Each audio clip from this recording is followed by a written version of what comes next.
everyone. I'm Kimberly Guilfoyle, along with Juan Williams, Jesse Waters, Dana Perino, and Kennedy. It's 9 o'clock in New York City, and this is The Five.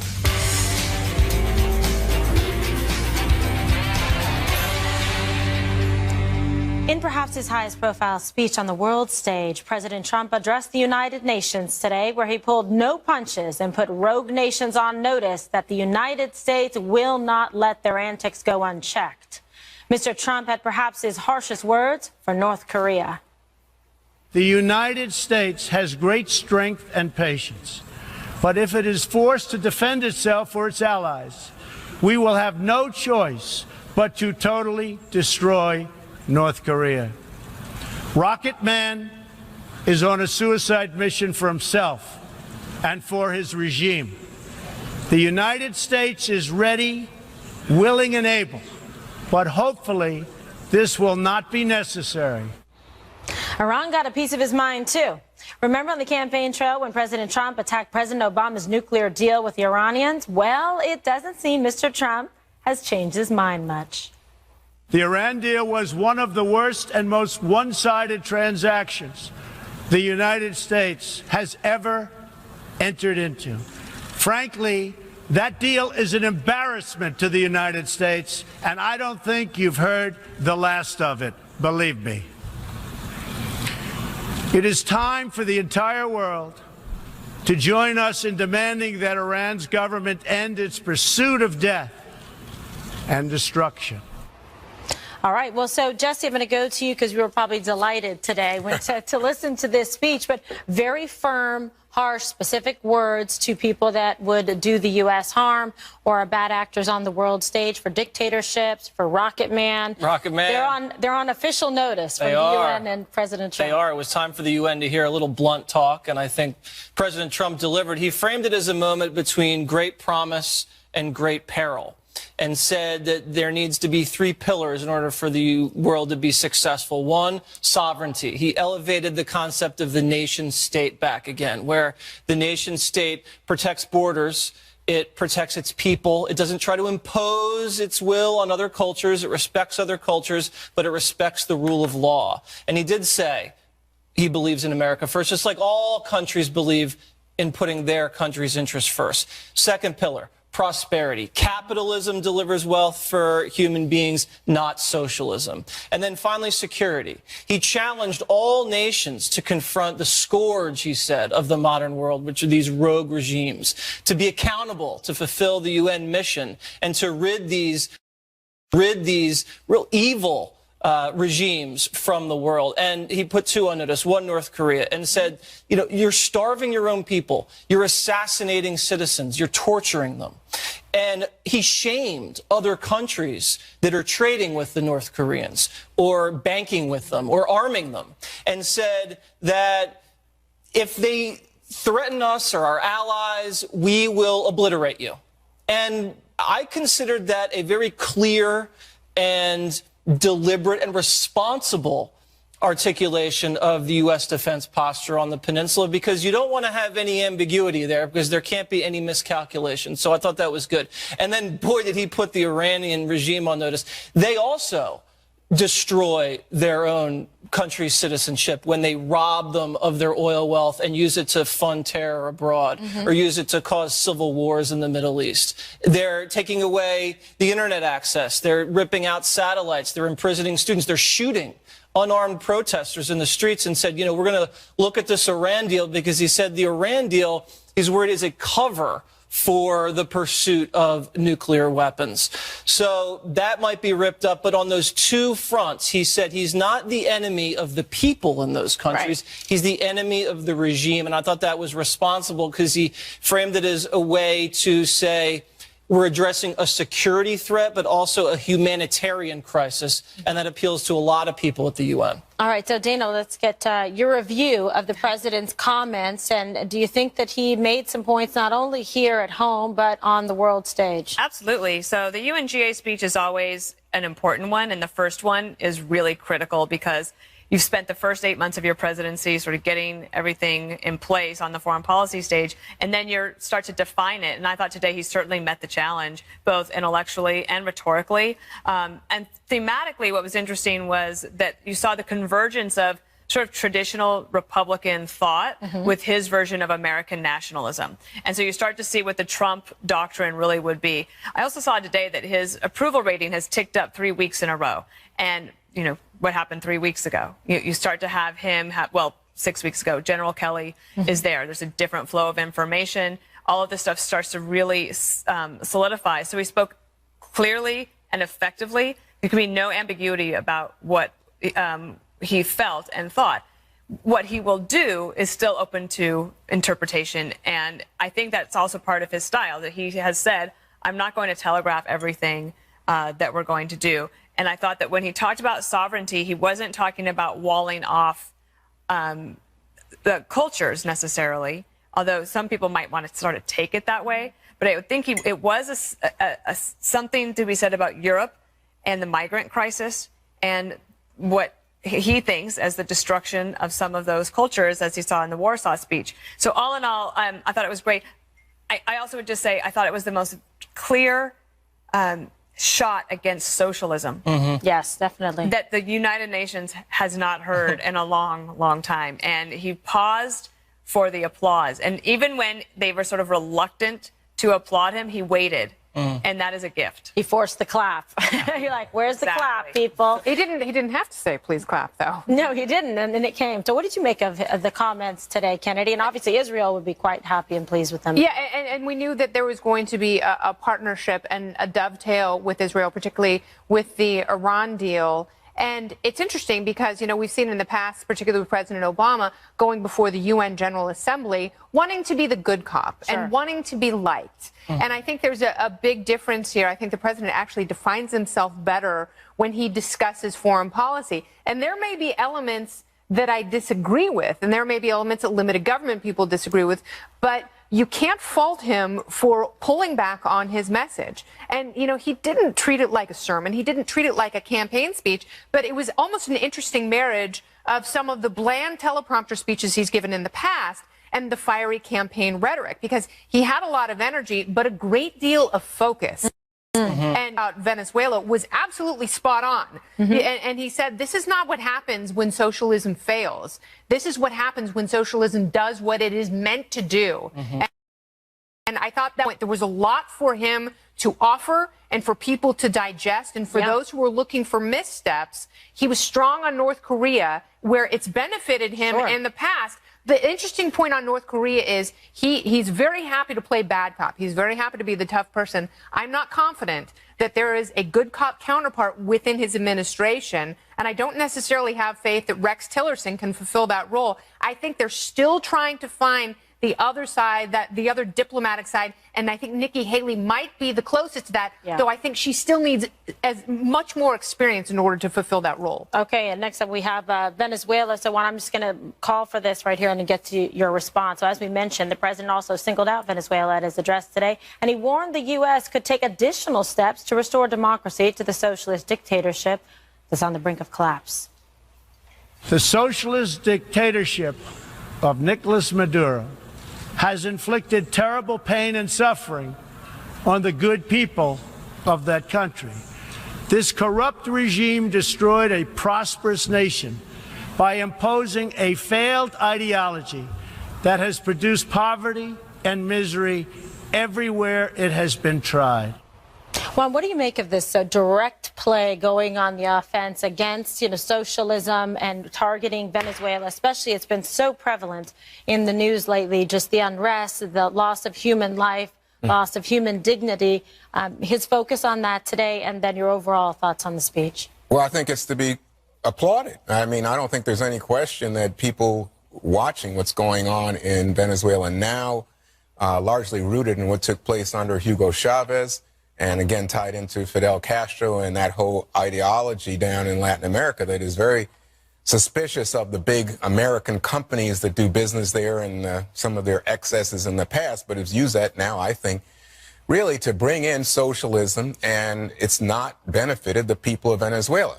So Kimberly, when you asked me, though, about my overall thought, this brings it into some clarity, because here you have the president saying we cannot, as a country, the United States, a superpower, the world's only superpower, stand by and watch what's going on in Venezuela. But at the same time, he says, hey, wait a minute, we're all nation states, and we have to look out for ourselves and for sovereignty. Well, you can imagine then the people and the government of Venezuela immediately react by saying, hey, what happened to sovereignty? What happened to this big nation, this powerful United States, acting in an imperial manner and certainly sticking their nose in our business? And you'd say, well, wait a second. So what is the Trump doctrine here? What is Trump standing for? It's the same thing with Iran. He goes there and says, Iran's terrible. I don't like the deal. You haven't heard the rest of it. It's an embarrassment to the United States. He sounded like a little bit like Khrushchev there. He was banging his shoe or something. And then you say, okay, so tell us, has Iran violated this deal? No evidence that they violated the deal. So I was waiting for that, because on the one hand, he's saying Iran is so terrible, they export chaos, I suspect terrorism, all the rest. But he doesn't bring the evidence. He doesn't. And then he says they're hurting their own people. They previously had a rich culture. Instead, they've been degraded. And you say, wait a second, I thought we weren't getting involved in nation building that he was so critical of. We're not involved in influencing other cultures or pushing American values on other people. But then when it's convenient to him, that's exactly what he does. I take issue with exactly everything you said. When you're talking about Venezuela and you're saying that U.S. Venezuela was good. Right, no, but he's saying that we're interfering in Venezuela and we're violating their sovereignty. We're not going to go down as an imperialist power like some Spanish, dynasty or the English and go and take over and make the whole country a big plantation. No one is saying that Donald Trump is going to invade Venezuela. No. Donald Trump is saying, listen, there is a humanitarian crisis in our hemisphere. People are suffering, and it could have the potential of spilling over into the rest of South America and causing the markets to implode, potentially problems for our economy. And we don't want that. So let's slowly maybe sanction the regime, maybe send some warning shots over there so they could maybe change their behavior. On the Iranian issue, I think he was very clear. He said that they are exporting terror. They're robbing their country of oil profits to spend to cause on civil wars. It used to be a very rich and successful Okay, so this nation, is all and they're violating the spirit of the Iran deal. One more thing. No, he didn't. That is not the place to lay out all of the examples of the Iranians violating the nuclear deal. Well, when the time will come for that, the Trump administration will do that. This was not the time. Well, but I'm saying if you're making your case to the world, and by the way, I thought here's President Trump on the world stage as a world leader. It was his big moment. And I thought, you know what, he came across as a strong figure. Yeah. But do I think that President Trump today made the case? No mention of Russia. Gee, I think Russia's a problem in this world. No mention. Okay, but he goes after Iran. He actually did mention Russia. No, I let you have your state. Well, when he was he goes after Iran. And what does he say about Iran? They're a rogue state. But he doesn't say, hey, they violated the deal, because guess what? France, Germany, all the other countries that participated in negotiating the deal said, we don't see any evidence of a violation. And if they have violated it, what did Trump say we should do? He doesn't say. Well, he'd still be talking right now if he covered all of that to make you happy, to be honest. It would have bumped straight into this program. Dana, to Juan's criticisms, what do you say? I think that, as I said, that you started to see the defining of it, but there are still questions as to then, okay, well, then what will you do about it, X, Y, or Z? We already know that there are sanctions being placed on Venezuela, but there's an additional reason to be concerned about instability, such as we see in Venezuela, and that is because we know that radical Islamists try to infiltrate in those areas, and if it's a failed government and you can get closer to the United States, then that's what they try to do. Yeah, Kennedy, they move right in with a failed state. Well, and also I think it's appropriate for the President of the United States to have an opinion, especially if we're discussing events in our hemisphere, which are not too far away. That's fine. And none of the comments that he made about Venezuela would have been surprising coming out of President Obama or President Bush or President Clinton's mouths. I think a lot of this stuff is very similar, and we try and parse these things out and find the flaws. that's a given. But there's a big difference between expressing an opinion and really being an imperialist. I'm watching the Ken Burns documentary on Vietnam right now. It's really fascinating because if you see what the French did in Vietnam over the course of 80 years and the mistakes that the United States made, you hope to God that we have internalized and learned from some of those things. But I think having a strong opinion and actually invading and colonializing a country, they're two vastly different things. And thank you, Fivers, for that fascinating discussion. Well done. The liberal media, of course, took no time to tear apart Mr. Trump's first address to the UN. Some of the wildest reactions next. Stay with us.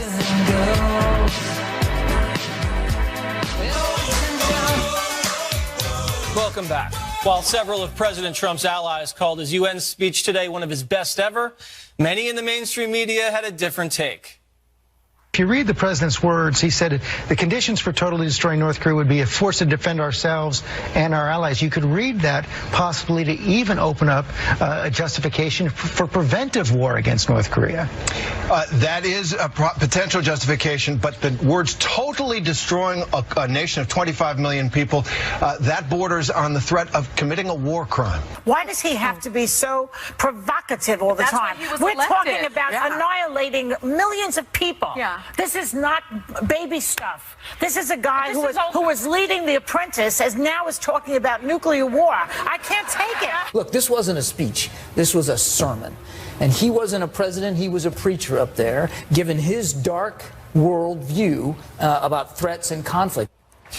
A war crime, Dana Perino. Is that a fair criticism? Well, it's interesting that does anyone actually say that Kim Jong-un is threatening a war crime when he says he's going to destroy the United States? That's a good point. If he has, because retaliation would not be a war crime. I don't think in the history of the country of the world that retaliation against innocent people would be a war crime. So I think that some in the media, and I understand this, still relitigate for themselves their coverage in the lead up to the Iraq War.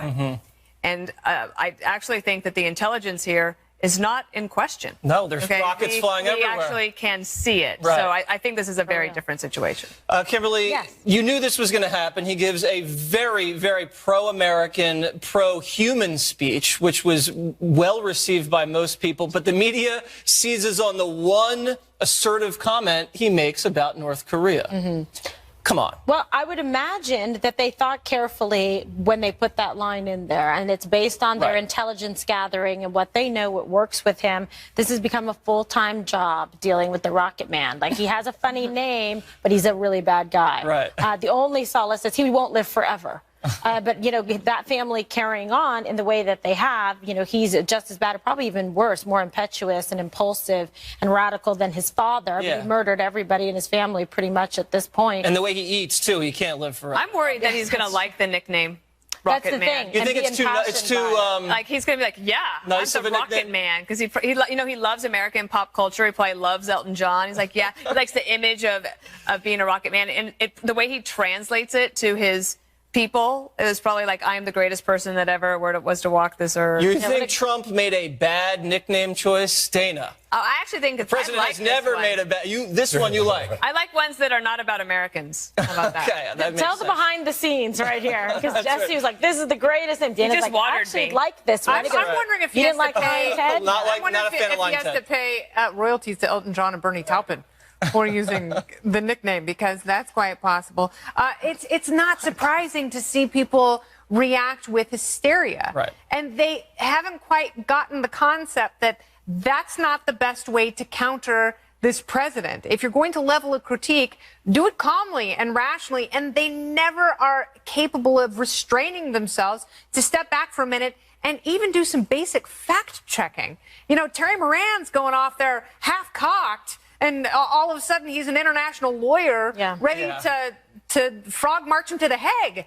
And I think that might be putting the cart in front of the horse. Is the rhetoric the most delightful thing I've ever heard in my life? No, but here's the problem. Nothing else has worked. And even libertarians that I have spoken to, they talk about the fact that you've got a guy, never mind intelligence, you've got a guy who's armed, he's got nuclear weapons, and he's talking about hitting American targets. He's talking about annihilating our country. He's telegraphing that himself. And he demonstrated the capability. No mystery here. They're going further in length in terms of distance and capability, so it's a real threat. All right, Juan.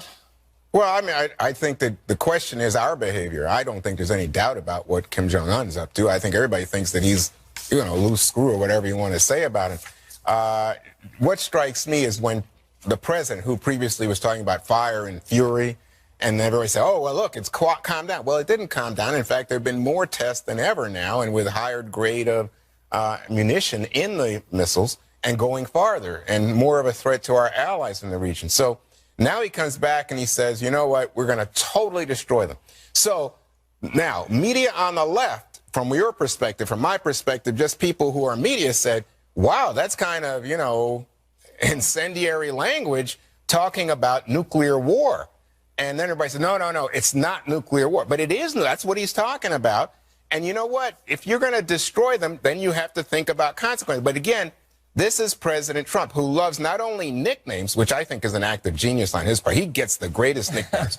But at this point, you've got to then say, well, what's Russia going to say about it? What's China? You're going to go in there and destroy people? South Korea's right there. Japan's right there. What are you saying? Is this just for an American audience? No, is this Steve Miller just saying this is another version of, the inaugural address with all kinds of harsh language? Or is it for a world stage? And I want to give him credit for being the American leader on the world stage. It's hard sometimes. Well, if anything's incendiary, it's the Rocket Man.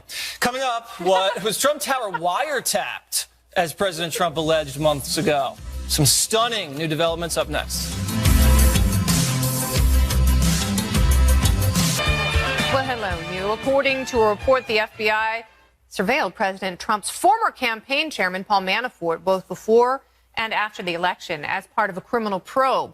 Now, given Mr. Manafort was once a resident of Trump Tower, does this vindicate President Trump's widely derided tweet where he claimed President Obama wiretapped Trump Tower? Jesse, this is a lot to get into and a lot to digest, because now we're finding out that Paul Manafort was, in fact, targeted. Mm-hmm. Was he targeted under Section 702 of the FISA Act? That's a great question for Jesse. And was it because of some of the contacts that he's had with Russian and Eastern European officials who might have been surveilled themselves by our intelligence services? Was he scooped up? And then did they use that scooping to tie him to the president and later unmask him to the press? Well, that was a very long question. You're aiming high. Take that one step at a time. Listen, the story could be fake news. We don't know that. This could also be retracted. I'm sure CNN would love to retract this because this does vindicate the president. Now, let's just assume this is correct for the sake of the discussion. CNN is suggesting that the Obama administration did wiretap an apartment in Trump Tower and potentially wiretapped conversations between Paul Manafort and Trump during an election, and wiretapped conversations between Manafort and President Trump after he was in office. So that's pretty astounding. There's also a report out that said for the second FISA warrant that they used as a justification to the judge the fake Trump dossier, which has been widely discredited, which was used and manufactured by that Democratic attack machine, and then allegedly also paid for by the FBI. The FBI has not been forthcoming about how it obtained that dossier. So James Clapper, Obama's intelligence guy, said that there was no wiretapping of any Trump people or any Trump Tower. James Comey said under oath, no wiretapping of the campaign, nothing. So either someone is lying or the story is fake news. I don't think we know yet. Can I just bash my head on this table? Oh, please, yeah, I just want to give it up because I mean, you tell one that's a whopper what you just. Let me get this straight. Wait, I was quoting CNN's report. Oh my! Wait, so CNN is telling whoppers. This is vindication, according to CNN's report. So was Manafort being surveilled? Yeah, according to CNN, does he have a place in Trump Tower? Yes, he does. So was maybe he being surveilled at Trump Tower? It's possible. It's no possible. Oh, that's vindication for the possible. Let's go back to the you fact. said it was you said it wasn't impossible. You said before No, Trump I said lied. it's not now you're vindication. saying it's possible Trump told the truth. No, in fact, You just changed your story. Let me just say, my God. the Justice Department, Yeah. Trump's own Justice Department has said there is no evidence at any time that President Obama wiretapped Donald Trump, which is the claim made in Trump's famous March No, he tweet. said All right. wiretapped Okay. at Trump Tower. No, he said very my, specific. Here's what Lock he said. it up because my wires wiretapping- tapped. He owns the apartment, Okay, doesn't he? He owns the wiretapping- building. Why are we getting caught up in this 1950s lingo? Because you don't necessarily need wires in order to get all the information and conversations that you want. You can do that digitally. Right, but you can do that electronically. But he wasn't And in fact, he you wasn't tapped.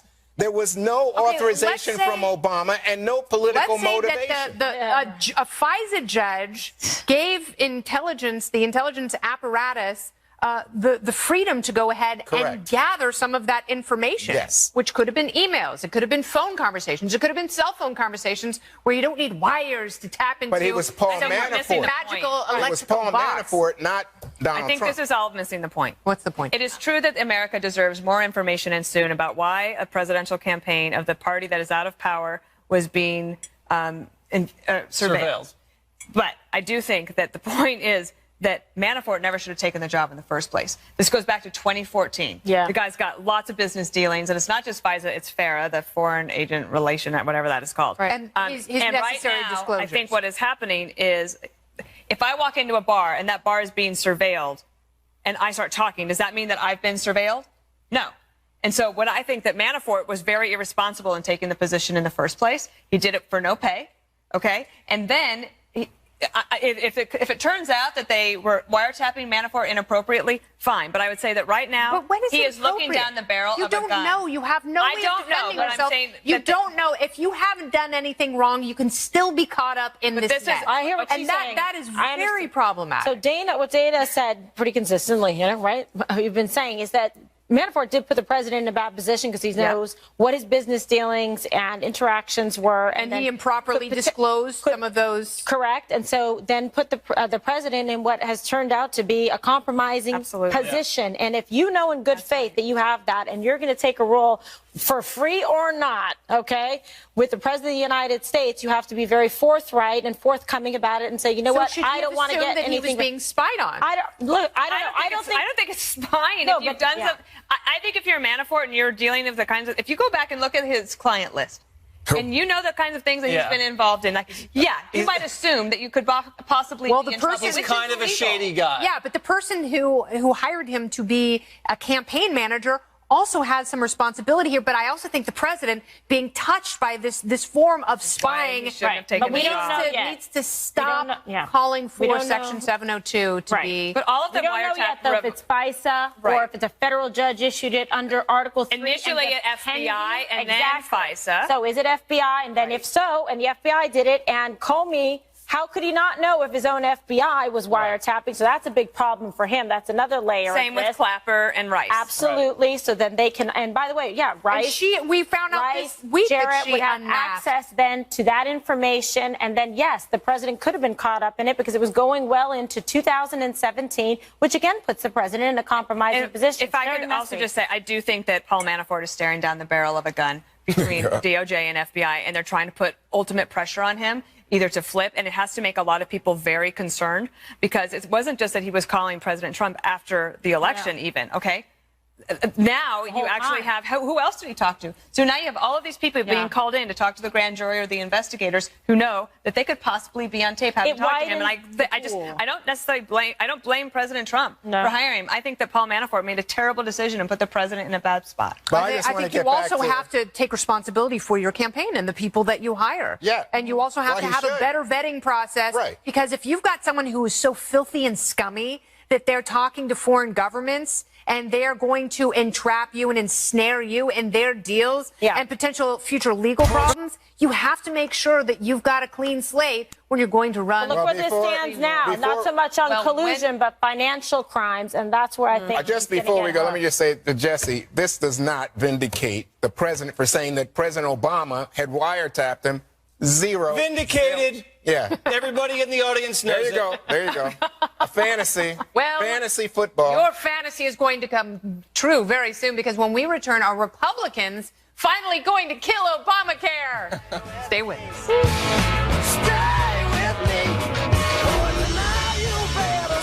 Republicans in the Senate are making one last push to repeal and replace Obamacare with a bill put forth by Senators Lindsey Graham and Bill Cassidy. John McCain, who famously voted against the last repeal effort, said he's considering supporting the new legislation, but time is quickly running out. The deadline for passing the bill with 50 votes is September 30th. After that, it'll take 60 votes to pass health care legislation, and that's, of course, nearly impossible given the intense partisan disagreements over Obamacare. Now, Kennedy, you talked about this earlier today. What I understand is that the president's been more engaged, the leader's pushing heavily, and today Vice President Pence left New York, went to talk to the senators before coming back in order to put the pressure on. So you think it's going to happen? I actually think that this has a really good chance of passing. And, you know, of course, it's those 4 critical votes. Rand Paul already says he's a no. Lisa Murkowski and Susan Collins, they're definitely leaning toward the no side. And John McCain is trepidatious because it's Lindsey Graham's bill and because the governor of Arizona has already said that he gives it his stamp of approval. I think you've got Senator McCain, and that leaves Collins and Murkowski. And this is when the president can come in and, you know, dangle some sort of a shiny lure in front of one of them. It does something very interesting. It block grants money to the states. That means that states decide what they do with that Medicaid money. That was the big snare for Murkowski and Collins in the last go-around of health care repeal and replace. And, you know, it could be bad news. It could be good news for them. But if there's a way of tinkering with the legislation and making it more amenable to those states that rely more heavily on Medicaid expansion, which they found under Obamacare, then you could see them turn into yeses. You saw, Jesse, remember, of course, I said it's going to pass. Now it didn't pass in the Senate. The only time you were wrong. I know, but I could still be right. You see Whatever how that you works? say, Dana.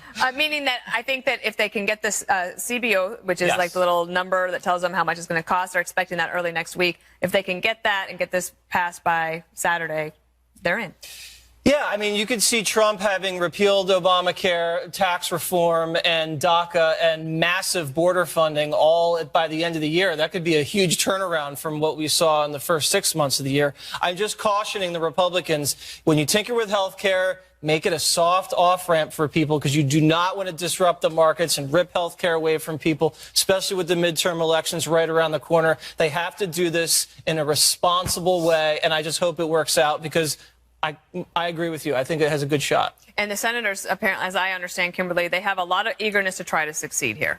Well, they do, because, I mean, really, what's their excuse? I mean, they've been handed, okay, the White House, the Senate, and yet still they can't get things done. I mean, it's not a very becoming look to their constituents back at home.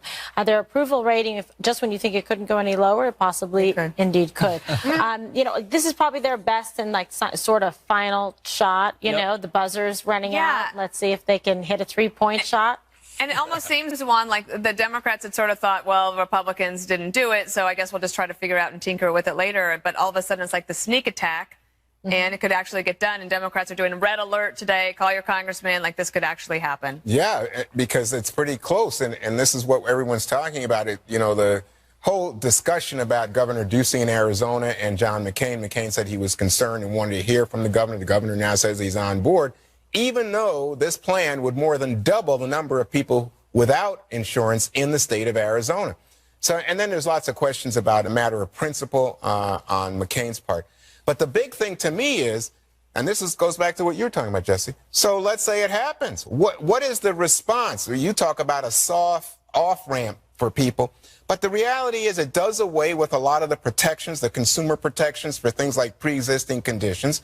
It damages by putting a cap. It doesn't do away with pre-existing. It does away with a lot of it. It actually does not. And it does away, very importantly, it puts a cap on Medicare and Medicaid spending. Expansion. Oh, no, on Medicaid spending, because it gives a set amount of money as a block grant to the states. And then what happens is the states put different rules in place, to your point, and they can do away with pre-existing and other things. Well, and that's where all of a sudden I think there's no soft off-ramp. There's going to be an explosion of anger from people who now support Obamacare. There already is with the implosion of Obamacare, and it is heartless and cruel to keep this system in place. You can't say that to more than 50% of Americans who support Obamacare. We're going to continue to talk about this over the course of the week, but here's the thing. It could pass, so if you're interested, get online, read both sides, and see how you feel about it. All right, up next, President Obama, guess what? He's going to cash in on Wall Street, of all places. Maybe there will be transcripts.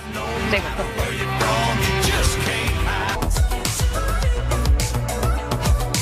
President Obama railed against Wall Street excess while in office, and he even passed some meaningful reform. But now that he's left the White House, Mr. Obama, well, he's giving speeches to some successful Wall Street firms and getting paid as much as $400,000 per appearance. What do you say, Kimberly? Free market. Woo! Yeah. Woo! We're with you. Jesse's excited, too. He wants to up his speech fee. That's right. I got to bump that up. It doesn't bother me. That's true. I mean, he finally came around to capitalism. Oh, is that right? I don't mind when hypocrites change their opinion as long as they wind up on my side of the fence. I'm sure Joe the plumber's like, wait, what happened? wait a second. Spread the wealth.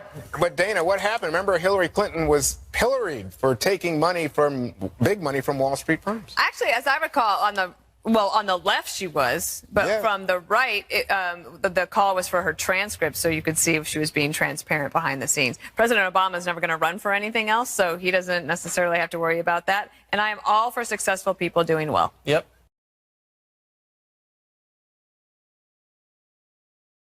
I think to myself, no bankers prosecuted, no breakup of the big banks, record profits on Wall Street despite increased regulation. And I think to myself, I think the left is disappointed.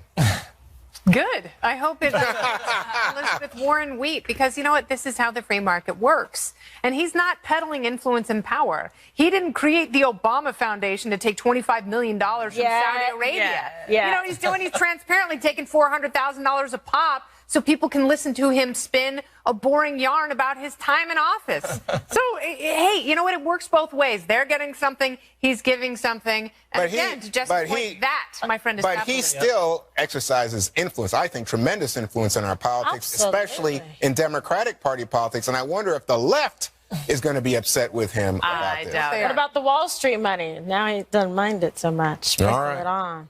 One more thing coming right at you. Stay with us.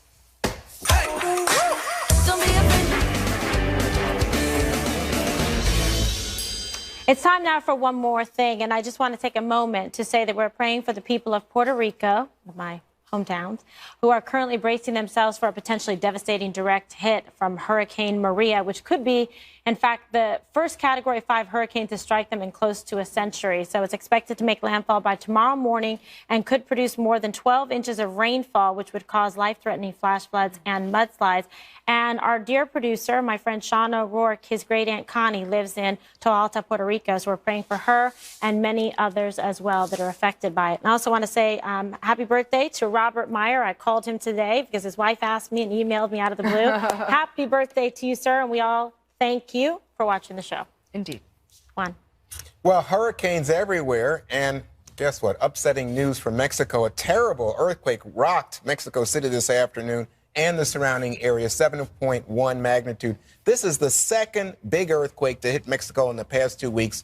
Well over 100 people are reported dead, and the death toll likely to rise. Reports from Mexico City of toppled buildings, millions of people without electrical power. It's a bad situation. Reuters reports the earthquake hit hours after people took part in drills on the anniversary of that devastating earthquake that killed thousands in Mexico City 30 years ago. So, picking up on what Kimberly said, our thoughts and prayers are with our neighbors to the south tonight. So tough. Jesse. Breaking news from Australia. This just in. A koala bear survived a 10-mile journey in a wheel arch. Wow. Oh my God. It suffered superficial injuries and was covered in grease. The koala bear was named Kelly and was released back into the bush. When we have more details on the koala bear, we will bring them to you. I have details. Okay, but they would have to put a tracking device on the koala bear. But thank you, National Geographic. Dana. At the top of the show, we talked about President Trump's speech. There was a lot of things covered, substantive, like hot-button issues that he has to deal with right now. But he also mentioned the president's malaria initiative, It was started by President Bush in 2005. It's a big success story. I think you've got a shot. All right. The United States continues to lead the world in humanitarian assistance. We have invested in better health and opportunity all over the world through programs like PEPFAR, which funds AIDS relief, the President's Malaria Initiative, which is now his initiative, but really America's, because this is amazing. 1.7 million children's lives have been saved and nearly 7 million lives total since the PMI began. Malaria keeps more kids out of school than any other disease. It's a really great program. America should feel proud of it. If you go to Malaria No More, you can get additional information. They're adding more countries because we've done an amazing job, and I'm so glad to hear him talk about it today. Fantastic. Excellent. Well done. I've got something equally as high-minded. Are your friends and colleagues and all the haters draining your energy? Don't ever worry again, because Gwyneth Paltrow on her website Goop is selling psychic vampire repellent. Oh my so you God. can just spray it all over your person, and those drainers will never disrupt you ever again. I cannot wait to see the Yelp reviews. $30? $30 a bottle for psychic vampires to keep them away. That's fraud. So when it doesn't work, I cannot wait to see some of those negative reviews. I want you to Snake try oil that. Paltrow. And also, thank you, Dr. Aaron Pollock, for fixing me today with my sinuses. Bad situation. Never miss an episode of The Five. We're going to see you back here tomorrow night at 9 p.m. Don't forget, on Monday, we're back at 5, baby. Hannity next.